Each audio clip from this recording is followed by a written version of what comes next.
If anybody knows how to start a party, it's my brother, Andrew. Or should I say, the jig conductor. It's fine. It's so cute. It's so good. No, Mom, if anybody sees that, I'm gonna get put on a watch list. I can't believe college is over. You have a job now, or? We're not allowed to talk about jobs at the bat mitzvah party. So you either don't have a job or you have a bad job. How much does a party starter get paid, I wonder? I have a bad job, yeah. Honey, I'm not just saying this because I'm your mother, but I feel like you're way ahead of the game. Who's that? That's a mom and her kid. Do you two dance? We're not feeling it right now. How about I bet you $300 I can get her on the dance floor? I will give you $1,000.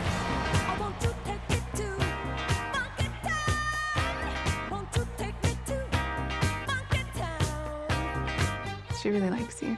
I really like her. Tonight is the night that you and Lola dance your booties off. Oh, I don't know how to moonwalk. Do you think he would be a good sitter for you? I do not do well with sitters. But I think it might be a bit different with Andrew. Do you want to meet my hamster? Yeah. I want to thank you for being so kind to Lola. Easiest thing in the world. I'm having more fun now than I did the whole night.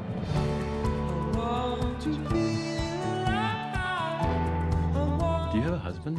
I have a fiance. I hear you're a great party starter. I hear you're a great professional lawyer. Lots to figure out after college.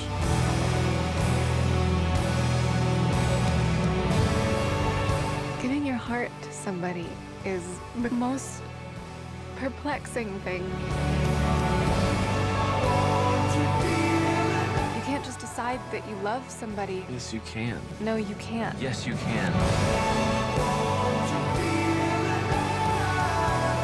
We don't need you to babysit anymore. Why? Lots of reasons. Are you drunk right now, son? Everything's just a mess. Growing up is hard. Is he your soulmate? Do you believe in soulmates? I think we all have a ton of soulmates. How many soulmates? For you, like 4. How many do you have? Like 1,200.